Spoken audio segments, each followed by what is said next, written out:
안녕하세요. 덴탈빈의 김소영입니다. 이번 강의에서는요, 덴티스의 멀티 유즈 코핑, 즉 바이트 임프레션 코핑과 관련된 이야기를 하려고 합니다. 요즘에 많은 회사에서 이와 관련된 제품을 많이 제공을 하고 있는데요. 과연 어떠한 컨셉으로 제작됐고 또 임상 적용을 할 때는 어떻게 하는지에 대해서 자세히 설명을 드리도록 하겠습니다. 자, 선생님들은 다양한 임상적인 상황 하에서 어떠한 방법으로 바이트를 채석하고 계신가요? 자, 우리가 임상적인 과정을 보시면요, 일반적으로 아마도 보철 단계의 첫 단추는 인상 채색이고 더불어서 필요하면 바이트 채색을 하실 겁니다. 그리고 충분한 임상 정보를 이제 기공소에 전달을 하면은 그것을 바탕으로 해서 최종 보철물을 제작하고요. 그리고 그 보철물을 딜리버리하는 과정이 바로 임상 과정일 겁니다. 근데 우리가 딜리버리 과정 시 스트레스를 많이 받는 이유 중에 하나가 바로 바이트 채색입니다. 지금 제가 여기다가 제목을 적어놨죠. 각 보철 단계에 소요되는 임상 시간의 총합은 같다. 네, 저는 이 말이 맞다고 생각을 하고 있습니다. 좀 더 구체적으로 말씀드리면 우리가 인상 채색할 때 그리고 바이트 채색할 때 주의사항을 지키고 또 필요한 것이 있으면 시간이 좀 걸리더라도 그것을 해줌으로 인해서 기공소에서는 좀 더 최적화된 보철물을 제작할 수가 있고요. 그로 인해서 딜리버리 할 때 좀 더 스트레스를 받지 않고 할 수가 있다는 것입니다. 그에 반해서 내가 뭔가 소홀히 하면은 또 부족한 임상 정보를 전달하게 되면은 그 결과가 바로 딜리버리 할 때 너무나도 힘들어진다는 것이죠. 그래서 오늘 이 시간에 바이트와 관련된 이야기를 하려고 하는데요. 특히 바이트 임프레션 코핑과 관련된 이야기를 중점적으로 하도록 하겠습니다. 자, 선생님들이 특히 이제 바이트 체득을 잘 하시면요, 교합 중 시간이 상당히 짧다는 거예요. 제가 어떤 원장님이 이런 말씀을 하시는 걸 들어봤습니다. 교합 조정은 원래 이렇게 조금 하는 거 아닙니까? 라고요. 예, 물론 필요에 따라서 교합 조정할 수도 있습니다. 그런데 그 시간이 길어지면 길어질수록 환자도 그렇고 치과 의사도 그렇고 스트레스를 많이 받는다는 것은 자명한 일일 겁니다. 자, 우리가 싱글부터 시작해서 멀티플 그리고 풀마우스에 이르기까지 인상 채색도 잘 되어 있고 바이트 채색도 정확하다면 모델상에 있는 보철물을 구강내에 딜리버리 할 때 전혀 스트레스를 주지 않는다는 거예요. 아마도 선생님들 교합 조정 많이 해본 경험이 있으실 겁니다. 그거의 원인이 바로 인상 채색과 그리고 바이트 채색, 기타 다른 원인도 있습니다. 그 중에 하나가 컨택 포인트죠. 컨택 포인트가 너무 강하면 그로 인해서 보철물이 제 위치에 안 들어가는 경우도 있겠습니다. 하지만 가장 중요한 것은 인상 채득과 그리고 바이트 채득이라고 말씀을 드릴 수 있겠습니다. 자, 그러면 MUC와 관련된 이야기를 해드리기 전에요, 일반적으로 우리가 다양한 임상적인 상황에서 어떠한 바이트를 채택하고 있는지를 한번 정리를 해보도록 하겠습니다.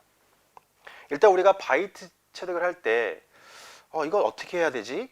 라고 결정하기 전에는 환자의 교합 상태를 평가할 필요성이 있습니다. 다시 말씀드려서 환자의 교합이 안정적인가 아니면 그렇지 않은가를 먼저 평가를 하셔야 되겠습니다. 환자의 교합 상태가 안정적이라고 하는 것은 일반적으로 전치부에 스탑이 존재할 때 양쪽 구치부에도 스탑이 있는 상태에서 우리가 트라이파디즘이라고 그러죠. 삼각점을 형성할 수 있는 교합이라면 안정적이라고 얘기할 수가 있습니다. 물론 이 삼각형은 가능한 한 커다란 삼각형을 이루면 보다 더 안정적이겠죠. 또는 전치부에 스탑이 없는 환자분들도 계십니다. 그런 경우에는 소구치와 대구치 양쪽에서 커다란 사각형을 이루고 있으면 우리가 교합이 좀 안정적이라고 생각을 할 수가 있겠죠. 제가 일러스트레이션을 통해서 표현을 해드렸는데요. 다양한 임상적인 상황들이 있습니다. 대표적인 예로 이러한 임상적인 상황들은 교합이 안정적이라고 생각해 볼 수가 있겠죠. 그러면요, 이런 상황에서는요, 치과에 종사하는 분들이라면 모델만 있어도 맞출 수가 있는 상황이라는 것이죠. 하지만 이런 경우에도 선생님들 실리콘 바이트는 체득하실 겁니다. 그럼 왜 우리가 실리콘 바이트를 체득해 줄까요? 일반적으로 선생님들 대부분의 케이스를 힌지 교합기상에서 제작을 하실 겁니다. 그렇다면은 모델을 제작했을 때 안정적인 경우에는 이런 바이트 없어도 마운팅을 할 수가 있어요. 그럼에도 불구하고 우리가 실리콘 바이트 체득을 해주는 이유는 임상적인 정보를 기공실에 주기 위함입니다. 그럼 어떠한 정보를 주는 것일까요? 자, 케이스를 보고 간략히 설명을 드리도록 하겠습니다. 자, 이 환자는 65세 남성 환자인데요. 하악 왼쪽 구치부에 미싱을 주소로 내원을 합니다. 수술 과정은 생략을 했고요. 일단 수술하기 전에 구강내 모습이 되겠고요. 그리고 임플란트가 2개 식립이 되었습니다. 일정 기간 후에 픽스처 레벨 인상을 체득한 모습이 되겠고요. 제가 이 환자의 교합 상태를 평가했을 때는 상당히 안정적이었습니다. 그럼에도 불구하고 전학에 걸쳐서 이렇게 실리콘 바이트를 체득을 해 주었는데요. 자, 우리가 실리콘 바이트 체득을 했을 때 기공소에 가서는요, 이 바이트 재료를 모델을 제작한 후에 그 두 모델 사이, 상하악 모델 사이에 끼워 넣고 마운팅을 해서는 안 됩니다.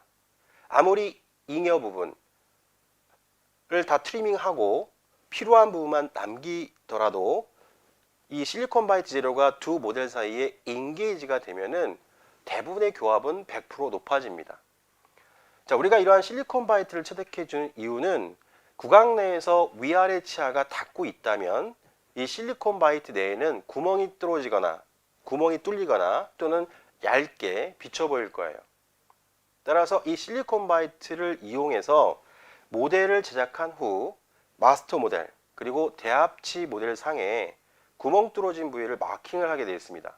뭐 펜슬이나 네임펜을 이용해서 마킹을 한 후 이 두 모델을 맞춘다는 것이죠. 이 과정에서 특히 대합치아와 같은 경우에는 변형의 가능성도 약간 있고요. 또 조기 접촉 부위를 확인해 볼 수가 있다는 겁니다. 즉 마킹된 부위는 무조건 두 모델이 닿아야 된다는 거예요. 닿지 않으면 왜 닿지 않는지 이유를 찾고, 즉 조기 접촉이라든가 모델 변형 여부를 우리가 평가해 볼 수 있다는 것입니다. 자, 그리고 나서 두 모델을 정확하게 마운팅을 할 때 실리콘 바이트 재료는 사용하지 않는다는 얘기입니다. 왜냐하면 트라이파드나 테트라파드가 형성되어 있기 때문에 그렇습니다. 자, 그리고 나서 우리가 원하는 보철물을 제작을 하고요. 그리고 구강 내에 딜리버리를 하게 됩니다. 자, 이 과정에서 선생님들 교합이 아주 잘 맞는 경우도 있었고 그렇지 않은 경우도 있었을 겁니다. 그 이유는 이 두 모델을 정확하게 마운팅하지 못한 거에 있는 거예요. 즉 선생님들이 이 상태에서는 바이트 채택이 필요 없지. 그러면 기공소에서는 모델을 제작한 후 정보가 없기 때문에 어디가 조기 접촉이 있는지 아니면 모델 변형이 있었을 때 어디인지를 잘 모른다는 거예요. 따라서 그러한 정보를 주기 위해서 반드시 실리콘 바이트를 체득해 주는 것이 저의 임상적인 프로토콜이 되겠습니다. 자, 그러면 선생님들 큰 무리 없이 최종 보철물을 딜리버리 할 수 있다는 것이죠. 자, 또 다른 케이스를 보겠습니다. 자, 이러한 실리콘 바이트를 체득하는 경우는 싱글이나 또는 2개짜리, 때에 따라서는 3개의 임플란트를 심고 나서 한쪽 부위, 구치부 스탑이 없는 경우에도 가능한 경우가 있습니다. 자, 이 케이스를 보시면 63세 여성 환자인데요. 맨 처음에 내원하셨을 때 10번 때 치아가 발거된 부위도 있었고 내원한 이유가 17번인 것 같습니다. 17번이 씹을 때마다 아프다는 주소를 가지고 내원을 하시게 됩니다. 자, 일단은 식립 전에 임플란트를 식립을 하기로 했는데요. 식립 전에 구강내 모습을 보고 계시고요.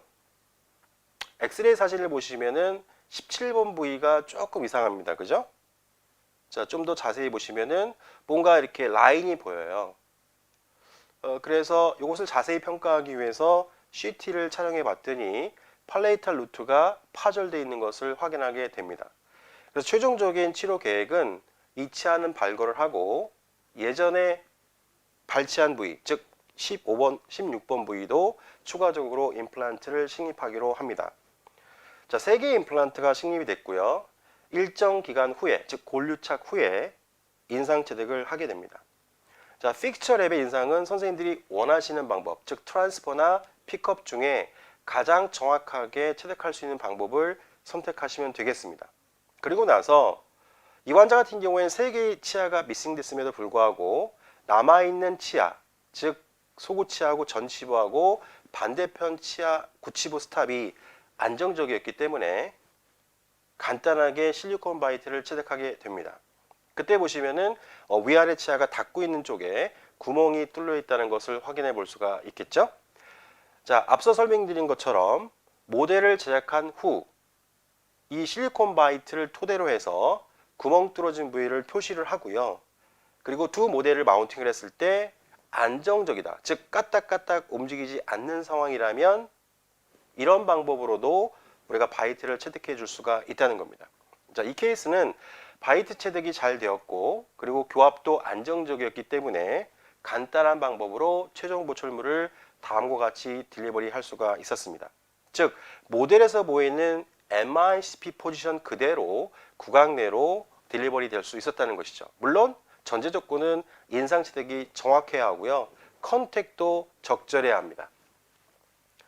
자, 딜리버리 후 엑스레이 사진을 보시면 크라운과 즉 최종 보철물과 어버먼트 사이에 갭이 없이 변형 적합도가 아주 좋다는 것을 확인해 볼 수가 있겠죠. 자, 그리고 팔로우업 체크를 해보면 이런 케이스들은 그닥 큰 문제 없이 잘 살아가는 것을 확인해 볼 수가 있겠습니다. 자, 그리고 이 부위의 CT도 보았는데요. 그닥 큰 문제가 없었습니다. 자, 지금까지 제가 간단하게 설명드린 건 뭐냐면 환자의 교합이 안정적이라면 위아래 치아가 어떻게 접촉되고 있는지에 대한 정보를 간단하게만이라도 전달을 해줄 필요성이 있다. 그 방법은 가장 간편하게 우리가 실리콘 바이트를 채색해 줄 수 있다는 것입니다. 자, 그런데 이러한 임상적인 상황들이 있습니다. 즉 우리가 모델을 제작했을 때 트라이파드나 테트라파드가 형성되어 있지 않으면 두 모델을 정확하게 수직적인 위치를 결정해 줄 수가 없다는 거예요. 이런 상황들이라는 것이죠. 그렇죠? 그러면 이런 상황에서는 우리가 바이트 체득을 어떻게 할 수 있을까요? 자, 개인적으로는 과거에 많이 했던 방법이 그냥 환자가 왔을 때요. 인상 체득만 해요. 인상 체득만 하고 그날은 그냥 돌아가십니다. 그리고 인상체가 기공실로 가게 되면 모델 제작 후에 다양한 방법을 통해서 바이트 블럭이라는 것을 제작을 하게 돼요. 이 바이트 블럭은 여러 가지 제작 방법이 있습니다. 자, 오늘 시간에는 이 방법은 생략을 하기로 하고요. 더 자세한 내용은 선생님들이 나중에 저의 온라인 강의 중에 바이트 체득과 관련된 강의가 있습니다. 그 강의를 참조해 주셨으면 좋겠습니다. 자, 바이트 블럭을 제작한 다음에 그리고 나서 다음 약속 때 이 바이트 블럭을 이용해서 구강 내에서 정확하게 바이트를 체득합니다. 이 바이트 체득을 토대로 해서 모델을 마운팅 하고요. 그리고 그 모델상에서 최종 보철물을 제작한다는 것이죠. 자, 그리고 나서 다음 약속 때 딜리버리 하는 과정으로 이행이 됩니다. 자, 이 방법은 환자가 한 번 더 내원해야 하는 단점은 있지만 우리가 정확하게 바이트를 체득해 줄 수 있다는 장점이 있습니다. 그런데 우리 임상이다 보면요. 가능한 한 환자의 네온 횟수를 줄여주고 싶을 때가 있습니다. 예를 들어서 환자가 바쁘거나 또는 멀리서 내원하는 경우라면 네온 횟수를 줄여주는 것도 환자를 위해서 우리가 해야 할 일이겠죠. 그러면 인상 체득과 동시에 바이트를 체득해 줄 수 있다면 바로 모델을 제작하고 마운팅을 할 수가 있겠죠. 그리고 최종 보충을 제작한 다음에 그 다음에 딜리버리를 할 수 있기 때문에 좀 더 네온 횟수를 줄여줄 수는 있겠습니다. 그러면 어떠한 방법으로 우리가 같은 날, 즉 인상 체득하고 바이트를 같은 날 체득해 줄 수 있을까요? 자, 다음 케이스를 보고 제가 여러 가지 방법에 대해서 정리를 해드리도록 하겠습니다. 자, 일단은 시간 관계상 초진과 임플란트 식립과 이런 단계는 생략을 했습니다. 일단은 20번대 3개 임플란트가 식립된 상황을 보고 계시고요. 자, 이런 상황이라면 모델을 제작했을 때 만약에 선생님들이 남아있는 치아에다가만 실리콘 바이트를 채택해 주면 어디가 접촉되고 있는지에 대한 표시는 할 수 있어도 그 바이트 재료를 빼내고 두 모델을 마운팅 시켰을 때 까딱까딱 움직일 거예요. 왜냐하면 한쪽에 구치부 스탑이 없기 때문에 그렇죠. 즉 트라이파드나 테트라파드가 형성되지 않기 때문입니다. 자, 이러한 상황에 있어서 인상 채택하고 같은 날 우리가 바이트 채택할 수 있는 방법은 여러 가지 방법들을 생각해 볼 수가 있겠습니다. 첫 번째는요, 픽처 레벨 인상 채택 후에 우리가 힐링 어버먼트를 이용해서 실리콘 바이트를 채택해 주는 방법도 있겠고요. 한때는 이 힐링 어버먼트 대신에 바이트 인덱스라는 부품을 사용해 본 적도 있습니다. 세 번째는요, 그런데 우리가 이 바이트 인덱스를 이용해서 실리콘 바이트 채택하면 이 높이 결정을 할 때 조금 정확하지가 않아요. 그래서 번거롭지만 때로는 패턴 레진을 적용해서 바이트 채택을 한 적도 있습니다. 근데 좀 번거롭죠. 네 번째는 최근에 많이 소개되고 있는 바이트 임프레션 코핑을 이용해서 실리콘 젤을 이용해서 바이트를 채택하는 방법도 있겠습니다. 마지막으로 다섯 번째는 이 바이트 임프레션 코핑과 그리고 추가적으로 공급되고 있는 바이트 캡이 있다면 이 바이트 캡을 이용해서 패턴 레진을 애드해 줌으로 인해서 좀 더 정확한 바이트 채택을 할 수가 있다는 것이죠. 즉 같은 날 우리가 바이트 채택하는 방법을 이렇게 5가지 방법으로 요약해 볼 수가 있겠습니다. 그러면 각 방법에 있어서 문제점이 뭔지를 한번 생각을 해보도록 하겠습니다. 일단은 픽처 랩의 인상을 트랜스퍼든 픽업이든 선생님들 채택을 하실 거예요. 그 다음에 첫 번째 방법은 구강 내 연결되어 있는 힐링 어버먼트를 기반으로 해서 전반적으로 실리콘 바이트를 채택해 준다는 것이죠. 자, 하지만 이 방법의 단점은 뭐냐면 버티컬 스페이스가 너무 크다는 거예요. 즉 힐링 어버먼트가 낮게 연결되어 있기 때문에 그 공간이 너무 커요. 그래서 그 사이에 우리가 짜 넣어야 할 실리콘의 양이 너무 많다는 것이죠. 자, 실리콘의 양이 너무 많다는 것은 그만큼 에러의 가능성이 크다는 겁니다. 그리고 구강 내에 적용하기도 힘들죠. 자, 어쨌든 자, 이런 식으로 우리가 바이트를 채택해 볼 수도 있겠습니다. 그 다음에 선생님들이 사용한 힐링 사이즈가 있죠. 이 경우에는 소구치 2개하고 대구치에 사용한 힐링 어버먼트의 직경 그리고 하이트가 있을 겁니다. 그 동일한 사이즈의 힐링 어버먼트를 기공소로 보내준다는 거죠.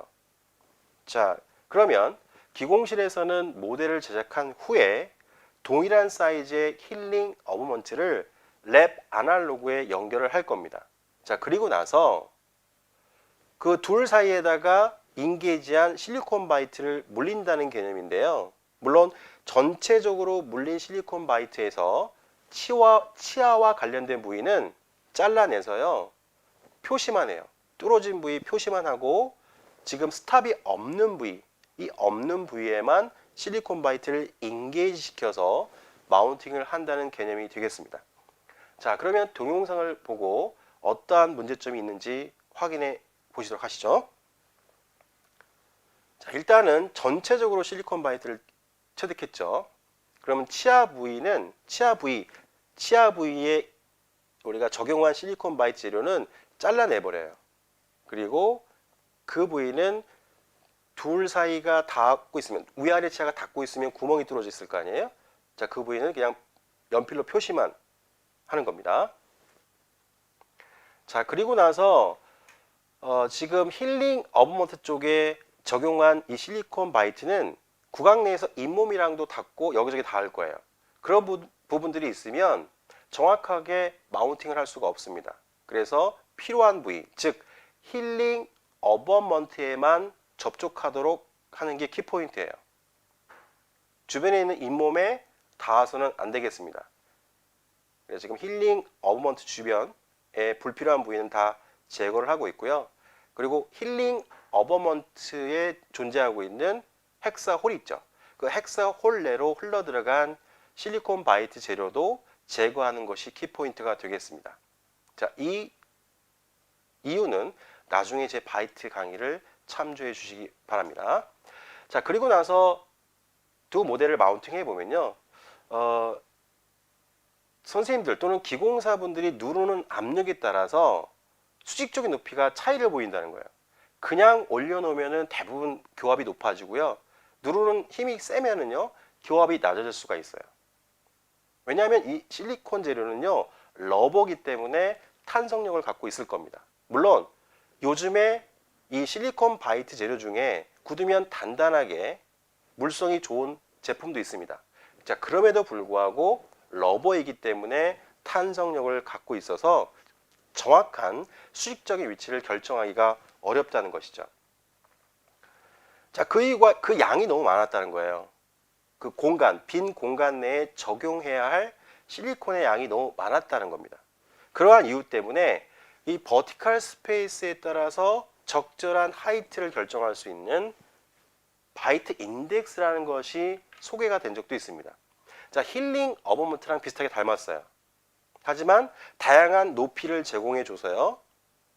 임플란트 식립 깊이 그리고 대합 치아 사이 공간에 따라서 적절한 높이를 선택을 할 수가 있다는 겁니다. 자, 그러면 힐링 어버먼트랑 비슷한 개념이긴 하지만 그 둘 사이의 공간이 조금 줄어들기 때문에 적용해야 할 실리콘의 양도 줄어들 수는 있습니다. 자, 어쨌든 지금 픽스처에다가 바이트 인덱스를 체결한 모습이 되겠고요. 그 사이에 실리콘 바이트를 실리콘 재료를 인게이지 시킨 상태가 되겠습니다. 자, 그리고 내가 어떤 부위에 어떠한 바이트 인덱스를 연결했는지에 대한 정보를 주시면 기공사는 모델을 제작하고 똑같은 위치에다가 바이트 인덱스를 랩 아날로그에 체결을 할 것입니다. 그리고 같은 방법으로 그 둘 사이에 실리콘 바이트 재료를 끼워 넣을 거예요. 자, 동영상 한번 보실까요? 자, 지금 제가 다양한 방법을 한 환자 내에서 하고 있는데요. 이 환자에게 양해를 구하고 지금 평가를 해보고 있는 것입니다. 자, 이렇게 바이트 인덱스를 랩 아날로그에 체결하고요. 마찬가지로 바이트 인덱스에만 접촉하도록 불필요한 부분, 옆쪽에 흘러 들어간 불필요한 부분들은 다 이렇게 트리밍 하는 것이 키포인트가 되겠습니다. 그리고 마찬가지로 바이트 인덱스에도 헥사홀이 있거든요. 그 헥사홀로 흘러 들어간 실리콘 재료는 반드시 제거해 주십시오.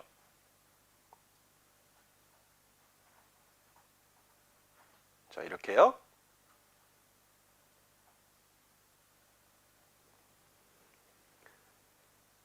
자, 그리고 나서 그 두 모델 사이에 인게이지 시켜놓고 모델을 마운팅을 해보면 마찬가지로 러버의 탄성으로 인해서 누르는 압력에 따라서 수직적인 위치가 달라진다는 것을 확인해 볼 수가 있겠습니다. 그래서 어떤 경우에는 바이트 교합이 높고 어떤 경우에는 낮고 어떤 경우에는 또 낮고 일관된 결과가 나오지 않기 때문에 최종 모철물을 제작하기 위해서는 저는 잘 선택하고 있지 않는 방법이라는 것이죠. 자, 그래서 한때는 이 실리콘 바이트 재료가 정확하지는 않구나. 그래서 좀 번거롭지만 둘 사이에 패턴 레진을 적용해 본 적도 있어요. 그런데 제가 동영상을 보여드리겠지만 이 패턴 레진을 처음부터 적용한다는 것은 임상적으로 상당히 번거롭습니다. 시간도 많이 걸리고요. 그리고 추가적인 중압 수축에 대한 걱정도 있습니다. 일단은 파우더하고 리퀴드를 서로 믹스를 해서요. 도우 스테이지에서 1차 바이트를 뜨게 됩니다. 자, 그러면 이 경우에 패턴 레진은 중압 수축을 보이기 때문에 변형되겠죠. 따라서 이렇게 한 번 바이트로는 정확하지 않고요. 그래서 양쪽 교환면, 즉 치아 쪽의 교환면과 바이트 인덱스 쪽에 인기된 부분을 다 쳐버려요. 자, 이 경우에는 지금 치아 쪽을 먼저 삭제하고 2차 워시 바이트, 정확하게 교환면을 인계하는 과정을 하고 있는 겁니다. 자, 그리고 나서 이 패턴 레진은 흐름성이 좋기 때문에 치아의 그루브라든가 치아 사이에 마지널 릿지로 흘러 들어가거든요. 그런 부분은 좀 약간 제거해 주는 것이 키포인트입니다. 왜냐하면 대합 치아 모형은 알지네이트 인상을 띠기 때문에 치아와 동일한 정확한 구조물을 재현을 못하기 때문에 그렇습니다. 자, 일단은 치아 쪽을 교환면 인기를 2차적으로 하고요. 그리고 바이트 인덱스 쪽을 갈아내서요. 지금 환자 구강 내에서 이 바이트 블럭과 바이트 인덱스하고는 접촉되지 않는 것을 확인하게 됩니다. 자, 그리고 나서 구강 내에다가 브러쉬를 이용해서 패턴 렌즈를 애드를 하죠. 그리고 나서 정확하게 워시 바이트를 체득하게 됩니다. 자, 이 과정이 쉽지는 않죠. 번거롭죠. 그리고 추가적인 중압수축에 대한 걱정을 하실 겁니다. 하지만 만약에 중압수축이 없다고 가정한다면 이 패턴 레진은 어떤 바이트 재료보다도 리지드하고 견고하고 안정적이라고 생각을 하고 있기 때문에 선생님들이 모델 제작 후 이 방법을 이용하시면 버티컬 스탑이 변하지 않는다는 거예요. 즉 누르는 힘에 따라서 변화가 되지 않습니다. 실리콘 바이트에 비해서는 좀 더 정확할 수가 있다는 것이죠. 그런데 다시 한번 너무 번거롭습니다. 그리고 처음부터 이렇게 도우 스테이지에서 이렇게 하다 보면은 추가적인 중압 수축에 대한 걱정도 하실 겁니다. 자, 이런 방법을 했었고요. 그러다가 많은 회사에서 다음과 같은 바이트 임프레션 코핑을 출시를 합니다. 자, 이 바이트 임프레션 코핑은 원래는 이 코핑을 이용해서 이 부품을 이용해서 바이트와 임프레션을 동시에 체득하는 게 취지였어요. 즉 바이트 트레이를 이용해서요. 하지만 저는 임상에서 그러한 방법은 잘 적용을 하고 있지는 않고요. 따로따로 즉 같은 부품을 이용해서 인상도 체득하고 바이트도 체득을 하고 있습니다. 자, 일단은 이 바이트 임프레션 코핑이 일반적으로 트랜스퍼 임프레션 코핑과 동일하다고 생각을 하시면 되겠습니다. 자, 그리고 트랜스퍼 임프레션의 에러를 줄여주기 위해서 이러한 플라스틱 임프레션 캡이 제공되고 있다는 것이죠. 아시겠죠? 그래서 일단은 우리가 이 바이트 임프레션 코핑을 정확하게 픽스처에 체결을 한 다음에요. 어떠한 추가적인 부품 사용 없이 이렇게 실리콘 바이트를 체득해 줄 수가 있어요. 자, 이 방법은 앞서 설명드린 바이트 인덱스랑 거의 동일합니다. 바이트 인덱스를 사용하는 방법과 동일해요. 하지만 그거보다 조금 더 스페이스, 둘 사이 스페이스를 줄여줄 수 있다는 장점은 있지요. 어쨌든 이러한 방법으로 우리가 바이트 체득을 했을 때 모델 제작 후 어떠한 결과를 가져오는지를 동영상을 통해서 한번 살펴보도록 하겠습니다. 자, 전체적으로 바이트는 떠줘요. 그러면 치아 쪽은 어떻게 한다고 그랬죠? 네, 이 바이트 재료를 이용해서 구멍 뚫어진 부위를 대합 치아 모형과 마스터 모델에 이렇게 마킹을 하게 됩니다. 마킹을 하고요. 그리고 임플란트 쪽 그 부위는 잘라내서요. 그것은 두 모델 사이에 끼워 넣습니다. 위아래 치아 사이는 어느 것도 끼워 넣지 않고요. 그냥 이렇게 마킹만 하게 됩니다. 자, 지금 대합 치아에 마킹을 하고 있고요. 물론 전체 조건은 대합 치아도 좀 정확해야 되고요. 교환면에 기포가 있어서는 안 되겠죠. 자, 이렇게 이제 마킹한 걸 토대로 해서 그 남아있는 치아의 교합 상태를 평가를 먼저 하게 되고요. 자, 그리고 나서 지금 임플란트 쪽에 남아있는 그 실리콘 바이트를 둘 사이에 인계시키는 겁니다. 자, 자, 그래서 마운팅을 해보면 얘도 마찬가지로 러버이기 때문에 수직적 위치가 변화가 된다는 것을 우리가 확인해 볼 수가 있다는 거예요. 자, 앞서 설명드린 것처럼 불필요한 부위는 다 쳐냅니다.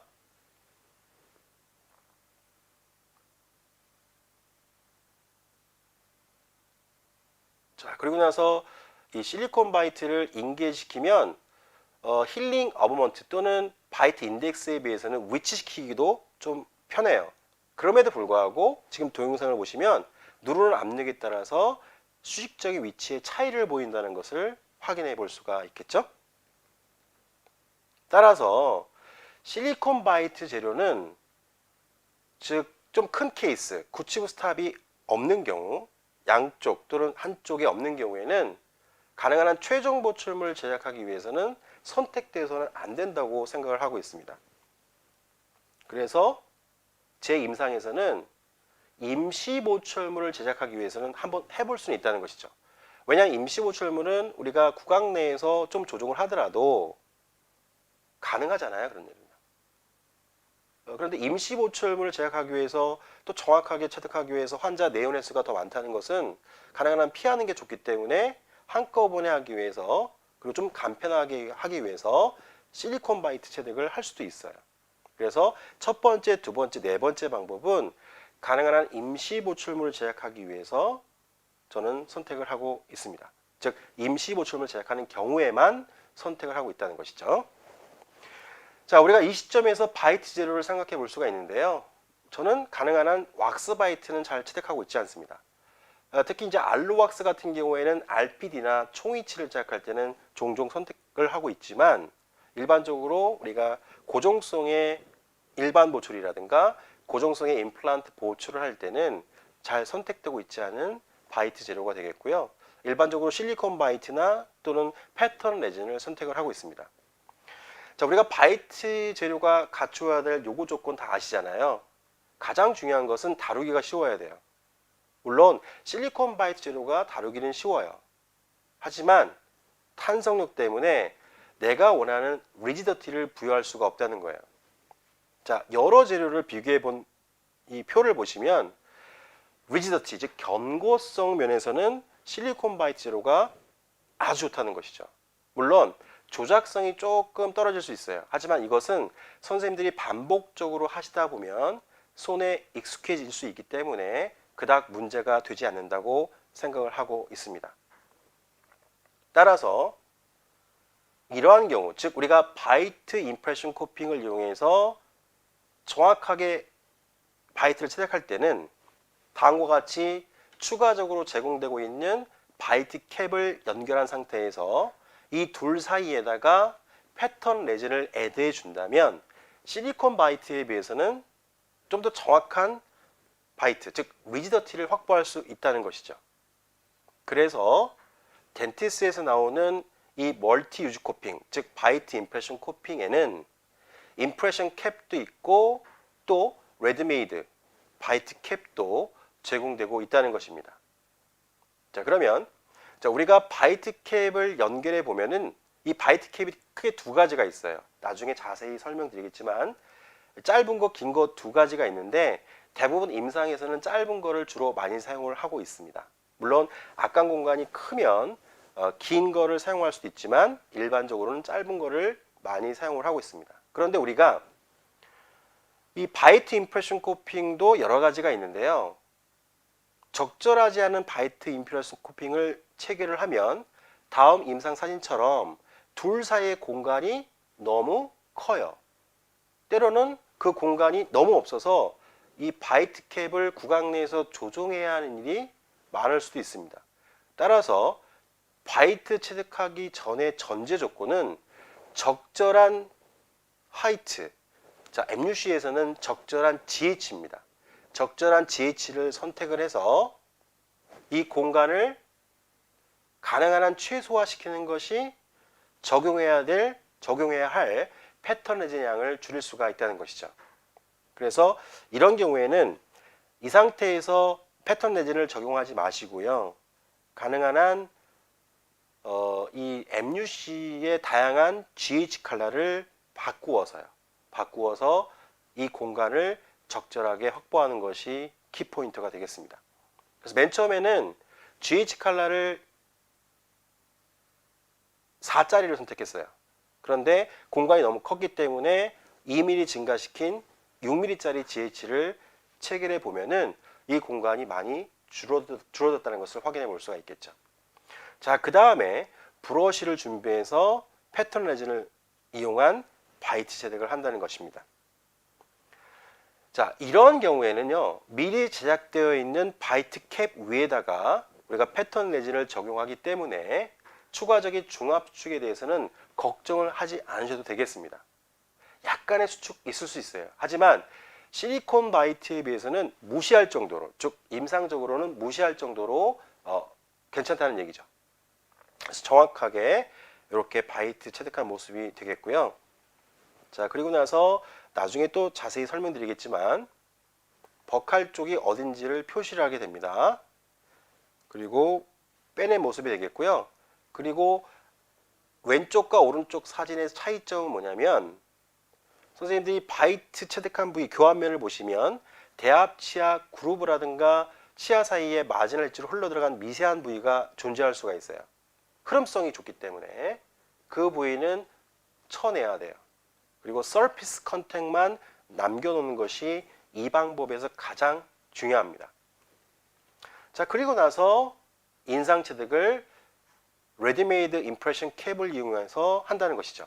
즉 선생님들 트랜스퍼 임프레션 하다 보면은 가장 많은 에러를 범하는 단계가 바로 트랜스퍼하는 과정일 겁니다.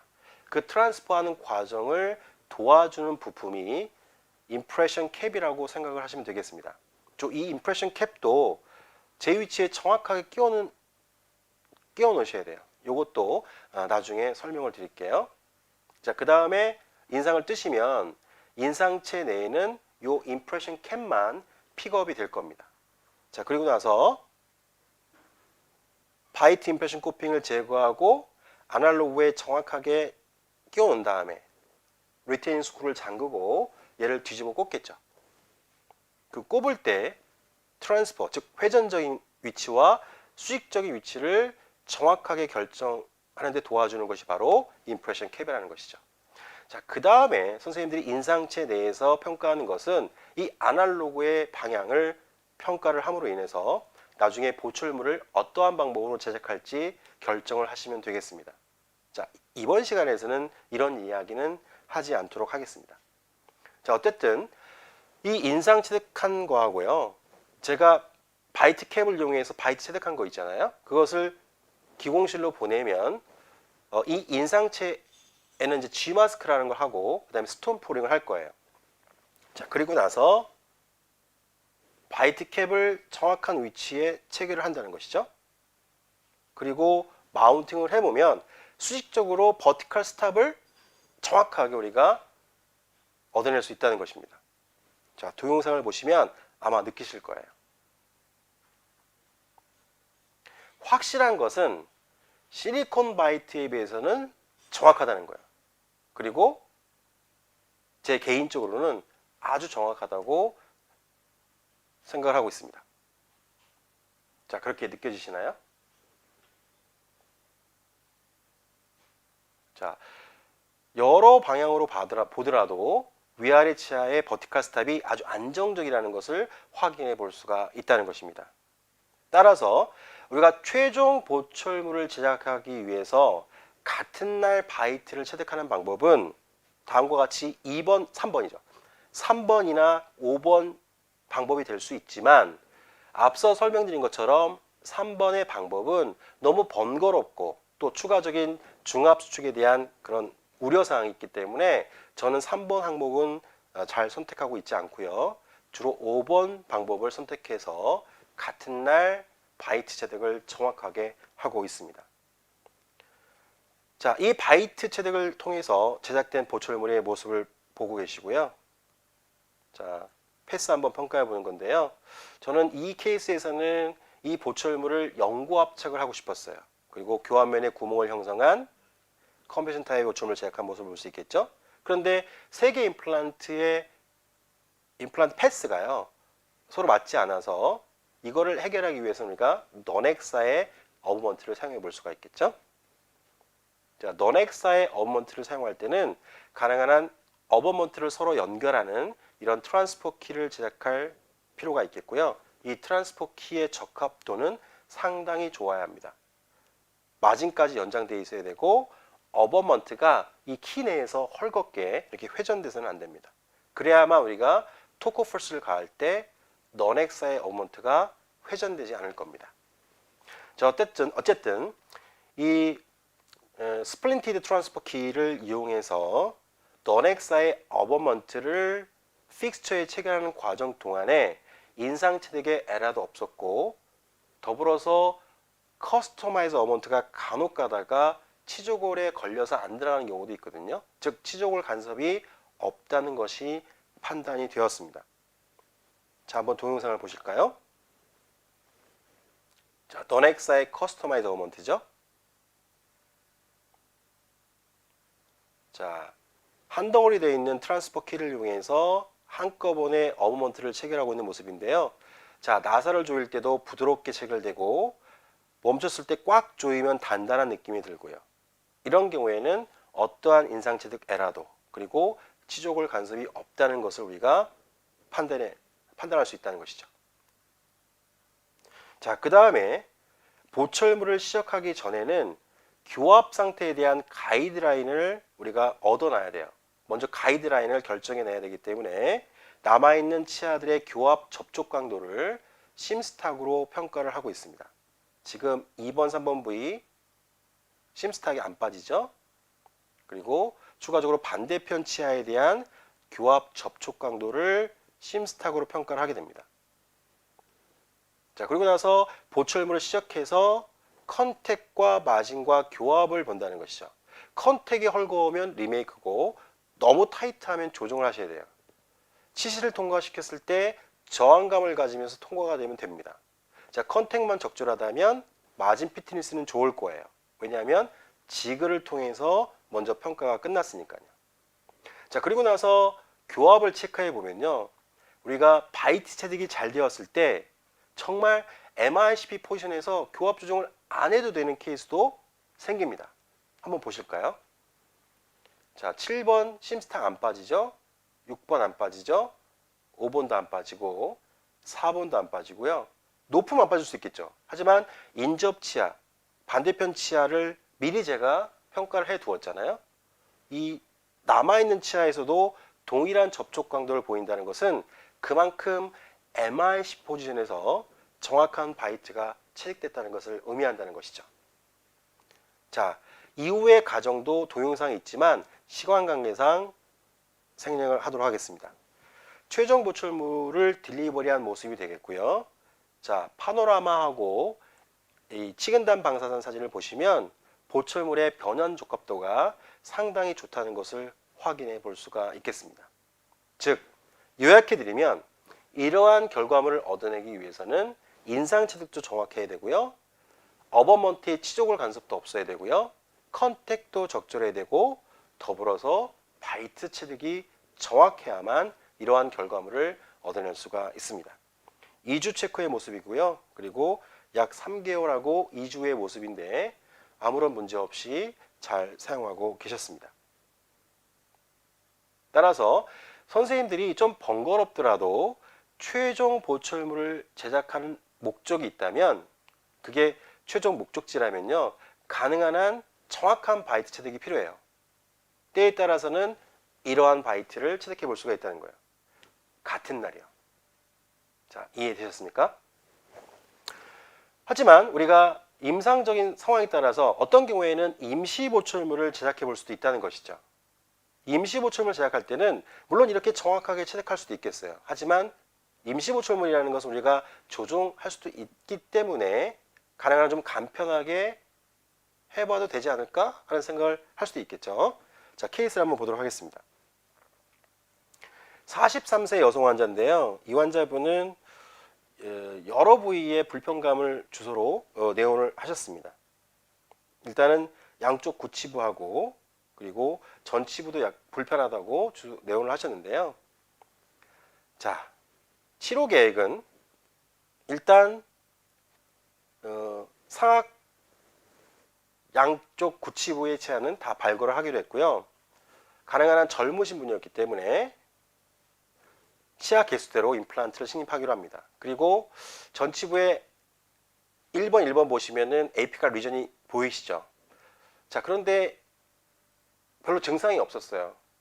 그래서 이걸 리엔도를 하고 할까 고민을 하다가 일단은 이 전치부는 기존의 보철물을 뜯어내보고 필요하다면 다른 방법의 치료 옵션도 가능하다고 설명을 드렸습니다. 일단은 3번 전치부는 그냥 보철물 교체를 한번 치료 계획을 삼아봤고요.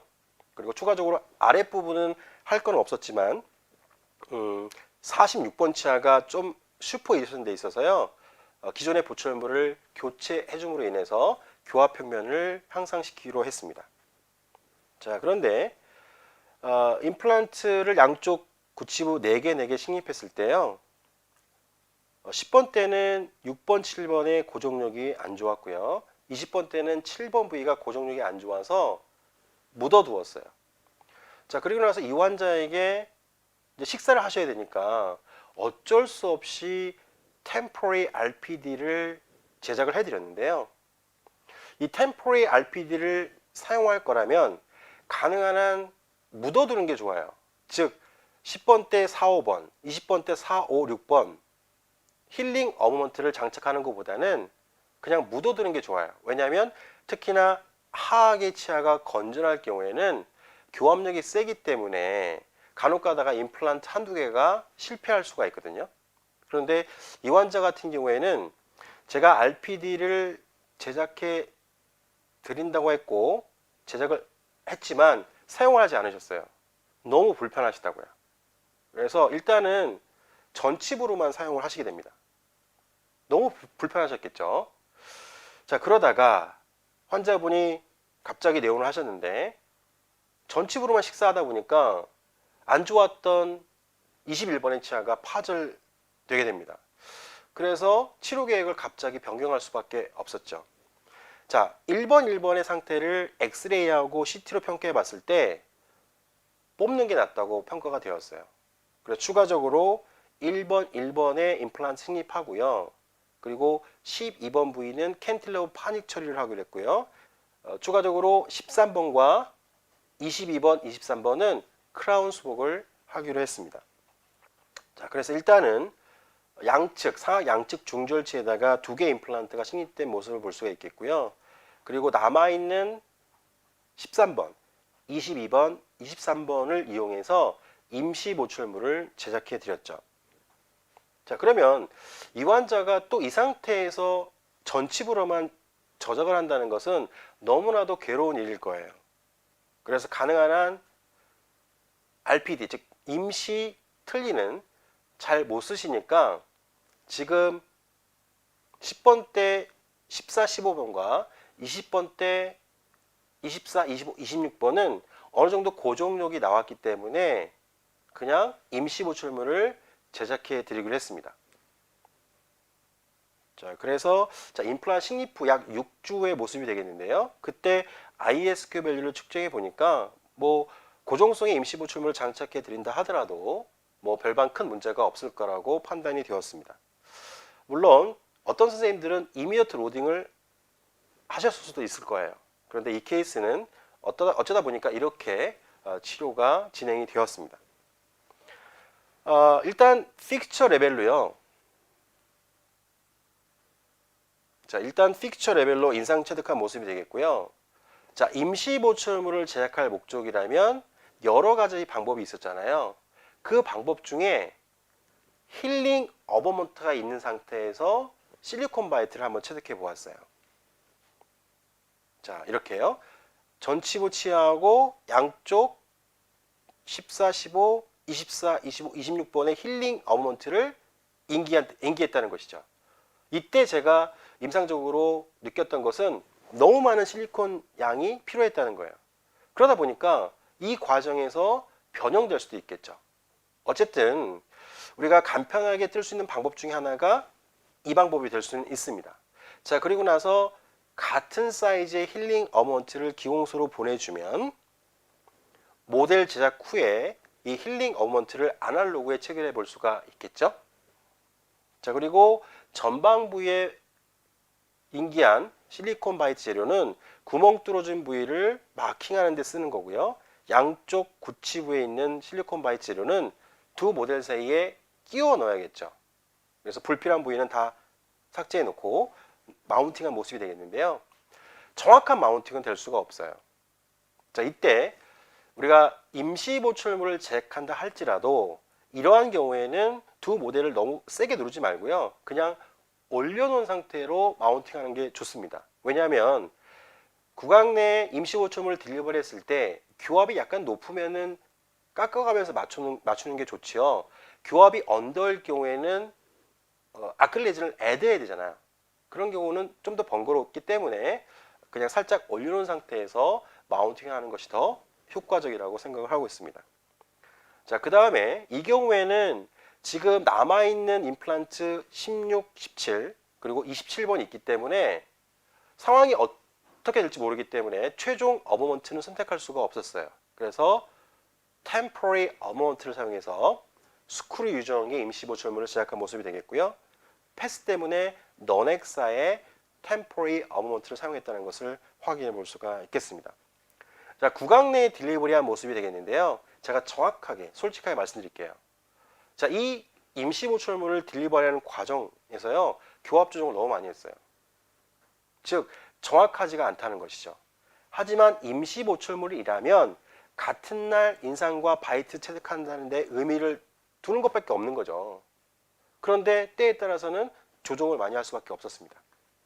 하지만 우리가 이런 힐링 어버먼트라든가 바이트 인덱스 대신에 좀 더 그 스페이스를 줄여줄 수 있고 또 추가적으로 바이트 뜰 때 도와줄 수 있는 부품이 있다면 이러한 제품보다는 이러한 과정보다는 조금 더 정확하게 실리콘 바이트를 체득해 줄 수 있다는 겁니다. 그래서 다음 케이스를 보시면은 자, 이 환자 같은 경우 44세 남성 환자인데요. 상당히 안 좋은 상태로 내원을 하셨어요. 일단은 선생님들 치료 계획은 왼쪽 위아래 필요한 부위에 임플란트 식립하고요. 여기가 마무리되면 반대편 오른쪽 위아래를 어떻게 이제 치료를 하기로 했습니다. 어쨌든 상악 20번 때 4개 임플란트가 식립이 됐고요. 일정 기간 후에 세컨 서지를 하게 됩니다. 하지만 이 경우에 이제 잇몸이 힐링된 다음에 바로 최종 보철물을 제작할 수도 있었겠지만 사이너스 본그래프트 양도 많았고 그리고 고정력을 평가해 봤을 때 ISQ 밸류를 측정해 봤을 때 다소 낮은 수치를 보이는 임플란트가 있었기 때문에 점진적 하중 개념을 적용하기로 했습니다. 자, 그래서 인상 체득을 하게 되는데요. 그렇다고 하더라도 하악 부위는요, 굳이 임시 보철물 제작할 필요는 없잖아요. 우리가 보철을 제작할 때는 교합 평면을 결정할 수 있는 하악을 먼저 제작해도 상관은 없습니다. 이 환자 같은 경우에는 지금 34번과 36번 자연치아를 이용해서 3 유니트 브릿지를 할 거고요. 37번은 임플란트가 되겠습니다. 따라서 아랫부분은 최종 인상을 체득하게 되는 것이고 위에 부분은 임시 보철물 제작을 위한 인상 체득과 바이트 체득을 계획을 했다는 겁니다. 자, 아랫부분 자연치아 프랩했고 그리고 37번에 임프레션 코핑을 체결한 상태에서 최종 인상을 체득한 모습이 되겠고요. 자, 위쪽은 바이트 임프레션 코핑, 이 덴티스의 MUC를 이용해서 인상 체득하고 바이트를 체득할 예정인데요. 먼저 바이트를 체득하는 모습이 되겠습니다. 자, 이때 선생님들이 지금 추가적으로 지금 2개 정도에다가 레디메이드 바이트 캡을 연결해 놨잖아요. 이렇게 되면은 둘 사이에 짜 넣어야 할 실리콘의 양을 줄여줄 수가 있다는 거예요.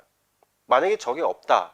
그리고 힐링 어버먼트라든가 바이트 인덱스를 사용했다. 너무나도 공간이 커서요. 구강 내에서 짜서 위아래를 이렇게 서로 컨택되게 만들기도 어려워요. 그 과정에서 또 변형도 심하고요. 그러니까 그런 상태에서 임시 보철물 제작하면 딜리버리 할 때 상당히 어렵다는 것이죠. 그런데 이러한 부품들이 있다면 그런 수고스러움을 좀 더 덜어줄 수 있다는 것입니다. 자, 바이트 채색을 한 모습이 되겠고요. 그리고 그 다음에 레디메이드 임프레션 캡을 이용해서 인상 뜬 모습이 되겠습니다. 자, 여기까지 이해되셨죠? 자, 그리고 나서 자, 바이트 임프레션 코핑을 빼내서 아날로그 연결해서 인상체에다가 끼워 놓은 모습이 되겠죠. 자, 모델을 제작한 다음에 치아 부분 쪽에는 구멍 뚫어진 부위만 표시라는 용으로 실리콘 바이트를 이용했고요. 나머지 임플란트 부위는 불필요한 부위 다 잘라내고 둘 사이 모델에 인게이지 시켜놓고 스탑을 결정했다는 것이죠. 이때 상대적으로 제가 느끼는 것은 뭐 힐링이라든가 바이트 인덱스보다는 조금 더 정확하다고 생각을 하게 됩니다. 자, 이 상태에서 아랫부분은 계획했던 대로 최종 보철물을 제작한 모습이 되겠고요. 위에 부분은 임시 보철물을 제작한 모습이 되겠습니다. 자, 이 경우에도 우리가 두 가지 방법의 임시 보철물을 제작해 볼 수가 있습니다. 최종 지대주, 일반적으로 커스터마이즈 어머먼트를 이용해서 세메 유형의 임시 보철물을 제작해 볼 수도 있겠고요. 또는 이처럼 템포레이 어머먼트를 사용해서 스크루 유형의 임시 보철물을 제작해 볼 수도 있습니다. 그런데 이 케이스는 아직까지 잇몸이 충분히 힐링되지 않았고, 즉 성숙되지 않았고, 또 나중에 거기에 따라서 적절한 어버먼트의 마진의 위치라든가 그 설계가 필요하기 때문에 이 단계에서는 그냥 템포리 어버먼트를 활용한 스크류 유형의 임시 보철물을 제작하게 됩니다. 자, 상악은 임시 보철물, 하악은 최종 보철물이 임상에 오게 되고요. 37번은 연구 합착한 후 구간 내에 딜리버리한 모습이 되겠습니다. 이때 보시면 솔직하게 말씀드리면 교합 조정을 조금밖에 하지 않았어요. 즉, 내가 어떠한 방법으로 바이트를 채택하느냐에 따라서 임상이 어려워지고 또는 쉬워진다는 거예요. 그런데 임시 보철물 제작 목적이라면 간단하게 실리콘 바이트를 채택해 볼 수 있지만 좀 더 생각을 해서 힐링 어버먼트라든가 바이트 인덱스를 사용하는 것보다는 이러한 바이트 임프레션 코핑을 잘 활용하신다면 좀 더 정확한 바이트 상태를 우리가 얻어낼 수가 있다는 것이죠. 제가 지금까지 말씀드린 내용은요, 일단은 바이트 임프레션 코핑 중에서요, 덴티스에서 제공해주는 MUC를 설명드리기 전에 일반적인 상황, 여러 가지 임상 상황에 따라서 어떠한 방법으로 바이트를 채택할 수 있는지를 한번 정리를 해드렸습니다. 그렇죠? 자, 우리가 임시 보철물을 제작할 목적이라면 힐링 어머먼트, 바이트 인덱스, 바이트 임프레션 코핑을 이용해서 실리콘 바이트를 채택해 줄 수 있다. 그런데 이 중에서도 좀 더 정확한 방법을 선택하는 것이 좋겠다.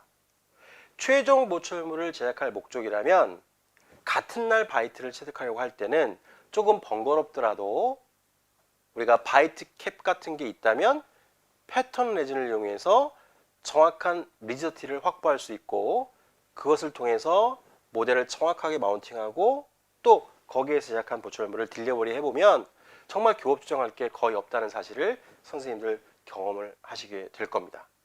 자, 요약이 되셨습니까?